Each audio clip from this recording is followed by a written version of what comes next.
Salam sahabat Gebada, apa kabar hari ini? Senang sekali dapat bertemu dengan saudara-saudari semua dalam gerakan Baca Dengar Alkitab atau Gebada. Saudara-saudari terkasih, mari kita kembali menyelami kisah inspiratif Ayub. Pada hari ini kita akan melanjutkan perdebatan sengit antara Ayub dan ketiga temannya, tertuang dalam kitab Ayub pasal 17-21. Meskipun dihujani kritik pedas dari Elifas, Ayub tetap teguh dalam imannya dan terus mencari Tuhan. Dia berseru dengan penuh keyakinan, "Biarlah engkau menjadi jaminanku bagimu sendiri. Siapa lagi yang dapat membuat persetujuan bagiku?" Ayub merasa terluka dan direndahkan oleh perkataan teman-temannya. Dia mengeluh dan berdoa kepada Tuhan, merasakan bahwa hanya Dia yang dapat memahami isi hatinya. Seperti Ayub, kita pun mungkin pernah mengalami krisis iman.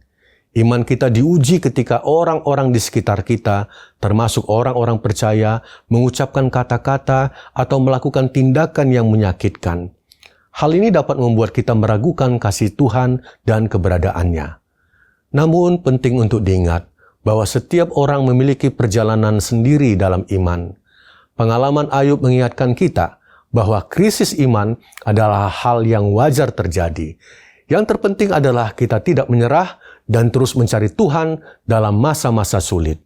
Pasal 18 menghadirkan argumen Bildad yang kedua. Dia mencoba meredupkan semangat Ayub dengan mengatakan bahwa terang orang fasik akan padam. Namun Ayub tidak terpengaruh dan malah menyalahkan teman-temannya yang telah menindas dan menyakiti hatinya dengan perkataan mereka. Di tengah penderitaannya, Ayub tetap memiliki pengharapan akan penebusan. Dia menantikan penebus yang akan mengungkapkan ketidakadilan dan memulihkannya. Zofar dalam argumennya menggambarkan nasib orang fasik yang akan mengalami kehancuran dan penderitaan. Namun, Ayub merasa bahwa Zofar menggunakan kata-katanya untuk menyerang dan menuduhnya sebagai orang fasik. Meskipun dilanda penderitaan dan dikecewakan oleh teman-temannya, iman Ayub justru semakin kuat.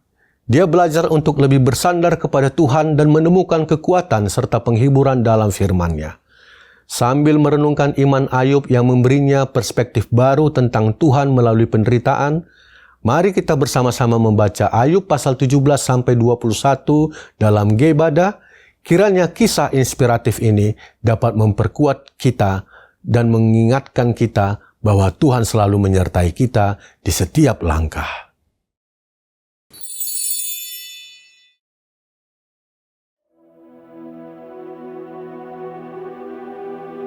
Semangatku patah, umurku telah habis, dan bagiku tersedia kuburan. Sesungguhnya aku menjadi ejekan, mataku terpaksa menyaksikan tantangan mereka. Biarlah engkau menjadi jaminanku bagimu sendiri. Siapa lagi yang dapat membuat persetujuan bagiku? Karena hati mereka telah kau katupkan bagi pengertian. Itulah sebabnya engkau mencegah mereka untuk menang. Barang siapa mengadukan sahabatnya untuk mencari keuntungan, mata anak-anaknya akan menjadi rabun.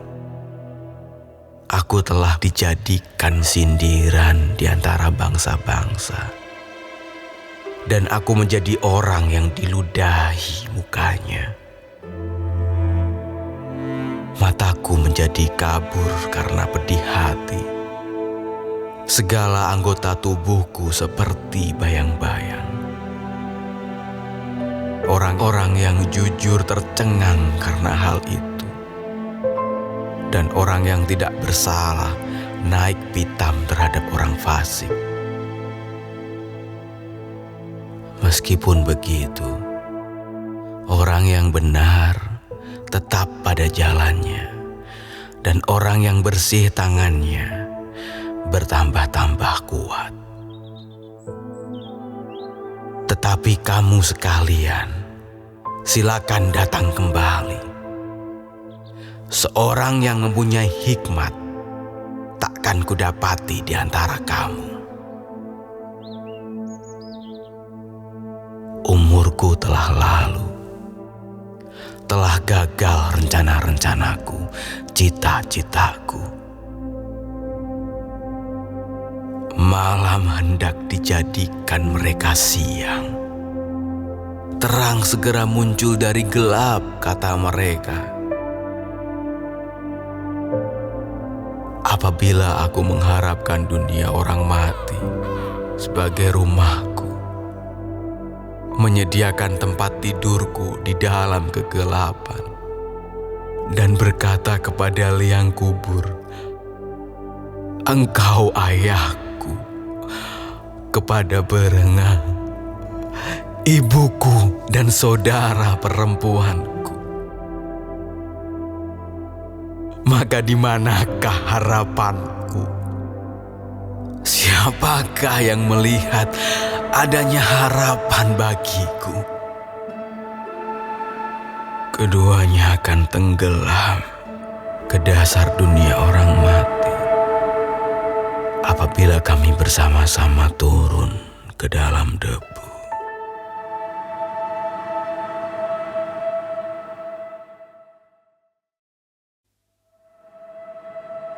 Maka Bildad orang Suah menjawab, "Bilakah engkau habis bicara? Sadarilah, baru kami akan bicara. Mengapa kami dianggap binatang? Mengapa kami bodoh dalam pandanganmu? Engkau yang menerkam dirimu sendiri dalam kemarahan. Demi kepentingan muka, bumi harus menjadi sunyi, dan gunung batu bergeser dari tempatnya. Bagaimanapun juga, terang orang fasik tentu padam, dan nyala apinya tidak tetap bersinar. Terang di dalam kemahnya menjadi gelap, dan pelita di atasnya padam. Langkahnya yang kuat terhambat, dan pertimbangannya sendiri menjatuhkan dia.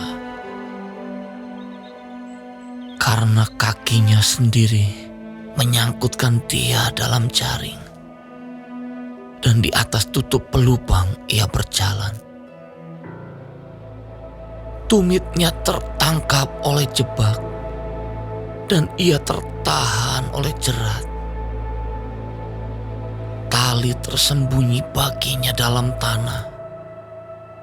Perangkap terpasang baginya pada jalan yang dilaluinya.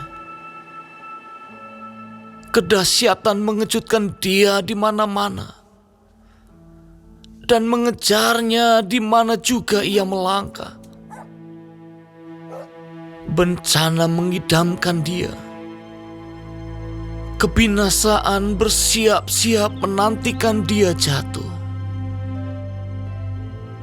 Kulit tubuhnya dimakan penyakit. Bahkan anggota tubuhnya dimakan oleh penyakit parah. Ia diseret dari kemahnya, tempat ia merasa aman, dan dibawa kepada raja kedahsyatan. Dalam kemahnya tinggal apa yang tidak ada sangkut pautnya dengan dia. Di atas tempat kediamannya ditaburkan belerang. Di bawah keringlah akar-akarnya, dan di atas layulah rantingnya. Ingatan kepadanya lenyap dari bumi. Namanya tidak lagi disebut di lorong-lorong. Ia diusir dari tempat terang ke dalam kegelapan, dan ia dienyahkan dari dunia. Ia tidak akan mempunyai anak atau cucu cicit di antara bangsanya, dan tak seorang pun yang tinggal hidup di tempat kediamannya. Atas hari ajalnya, orang-orang di barat akan tercengang, dan orang-orang di timur akan dihinggapi ketakutan. Sungguh, demikianlah tempat kediaman orang yang curang. Begitulah tempat tinggal orang yang tidak mengenal Allah.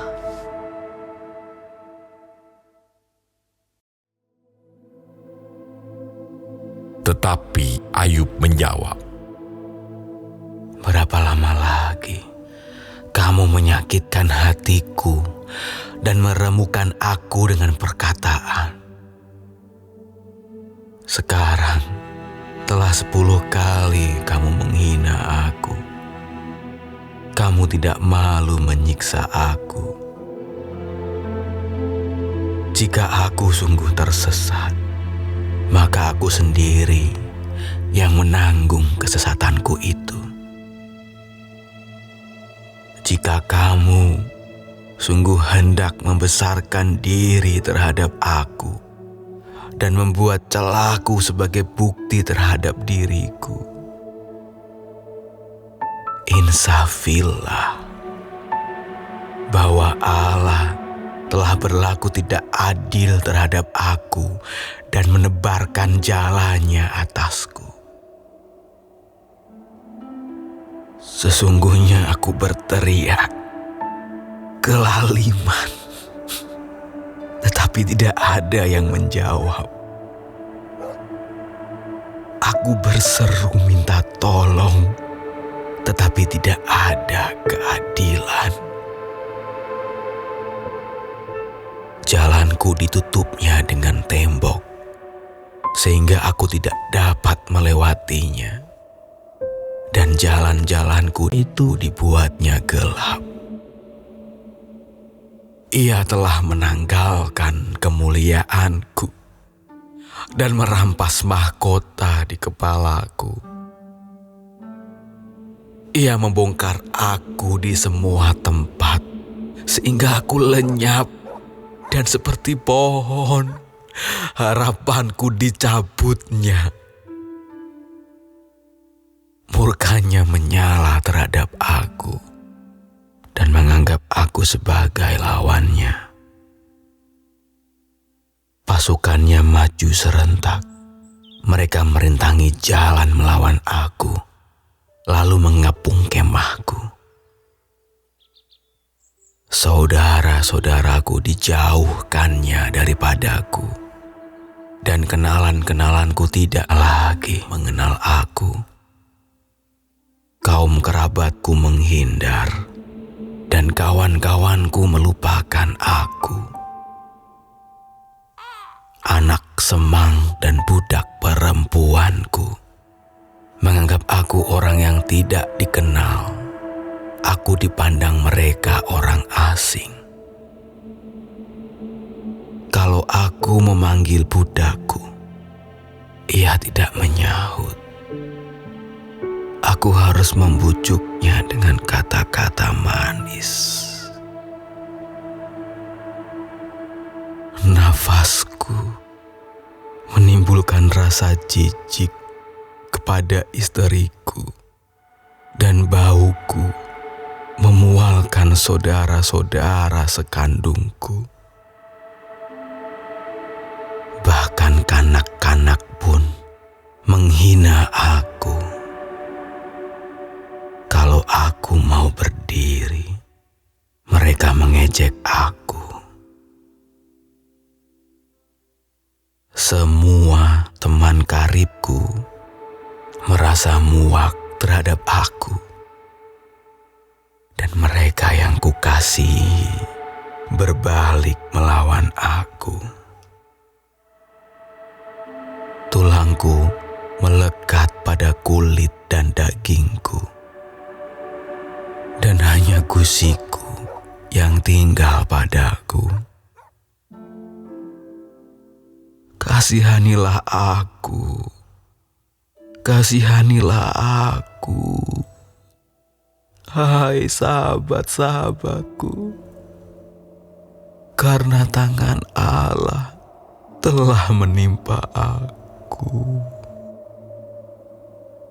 Mengapa kamu mengejar aku seakan-akan Allah dan tidak menjadi kenyang makan dagingku?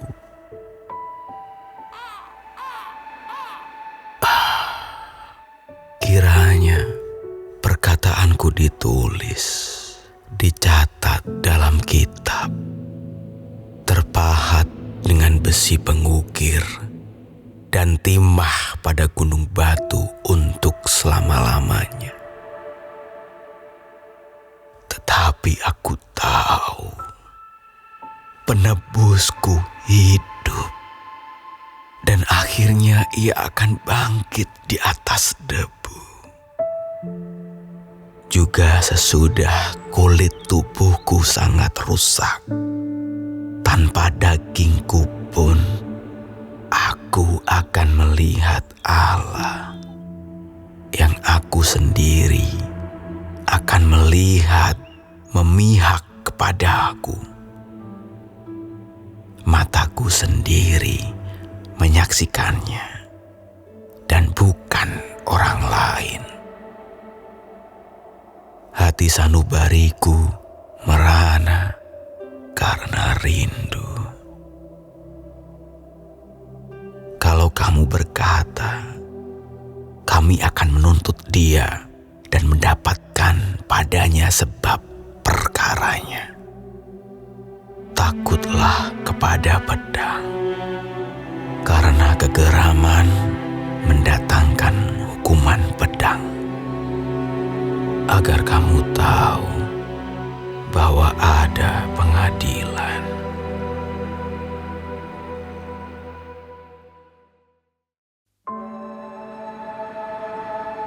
Maka Zofar, orang Naamah, menjawab, Oleh sebab itulah, pikiran-pikiranku mendorong aku menjawab, karena hatiku tidak sabar lagi. Ku dengar teguran yang menghina aku, tetapi yang menjawab aku ialah akal budi yang tidak berpengertian. Belumkah engkau mengetahui semuanya itu sejak dahulu kala, sejak manusia ditempatkan di bumi, bahwa sorak-sorai orang fasik hanya sebentar saja, dan sukacita orang durhaka hanya sekejap mata. Walaupun keangkuhannya sampai ke langit dan kepalanya mengenai awan, namun seperti tahinya, ia akan binasa untuk selama-lamanya. Siapa yang pernah melihatnya bertanya, di mana dia? Bagaikan impian, ia melayang hilang, tak berbekas, lenyap bagaikan penglihatan waktu malam. Ia tidak lagi tampak pada mata yang melihatnya, dan tempat kediamannya tidak melihatnya lagi. Anak-anaknya harus mencari belas kasihan orang miskin, dan tangannya sendiri harus mengembalikan kekayaannya. Tulang-tulangnya boleh penuh tenaga orang muda, tetapi tenaga itu pun akan membaringkan diri bersama dia dalam debu. Sungguh pun kejahatan manis rasanya di dalam mulutnya, sekalipun ia menyembunyikannya di bawah lidahnya, menikmatinya serta tidak melepaskannya, dan menahannya pada langit-langitnya. Namun berubah juga makanannya di dalam perutnya, menjadi bisa ular tedung di dalamnya. Harta benda ditelannya, tetapi dimuntahkannya lagi. Allah yang mengeluarkannya dari dalam perutnya. Bisa ular tedung akan diisapnya, ia akan dibunuh oleh lidah ular. Ia tidak boleh melihat batang-batang air dan sungai-sungai yang mengalirkan madu dan dadi. Ia harus mengembalikan apa yang diperolehnya dan tidak mengecapnya. Ia tidak menikmati kekayaan hasil dagangnya. Karena ia telah menghancurkan orang miskin dan meninggalkan mereka terlantar. Ia merampas rumah yang tidak dibangunnya. Sesungguhnya, ia tidak mengenal ketenangan dalam batinnya, dan ia tidak akan terluput dengan membawa harta bendanya. Suatu pun tidak luput daripada lahapnya. Itulah sebabnya kemujurannya tidak kekal. Dalam kemewahannya yang berlimpah-limpah, ia penuh khawatir. Ia ditimpa kesusahan dengan sangat dahsyatnya. Untuk mengisi perutnya, Allah melepaskan ke atasnya murkanya yang menyala-nyala dan menghujankan itu kepadanya sebagai makanannya. Ia dapat meluputkan diri terhadap senjata besi, namun panah tembaga menembus dia. Anak panah itu tercabut dan keluar dari punggungnya. Mata panah yang berkilat itu keluar dari empedunya. Ia menjadi ngeri. Kegelapan semata-mata tersedia bagi dia. Api yang tidak ditiup memakan dia dan menghabiskan apa yang tersisa dalam kemahnya. Langit menyingkapkan kesalahannya dan bumi bangkit melawan dia. Hasil usahanya yang ada di rumahnya diangkut. Semuanya habis pada hari murkanya. Itulah ganjaran Allah bagi orang fasik, milik pusaka yang dijanjikan Allah kepadanya.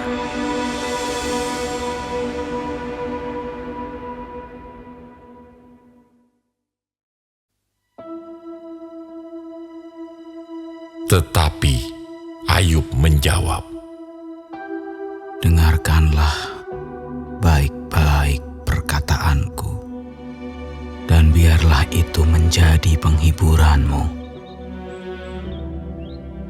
Bersabarlah dengan aku akan berbicara. Sehabis bicaraku, bolehlah kamu mengejek. Kepada manusiakah keluhanku tertuju? Mengapa aku tidak boleh kesal hati?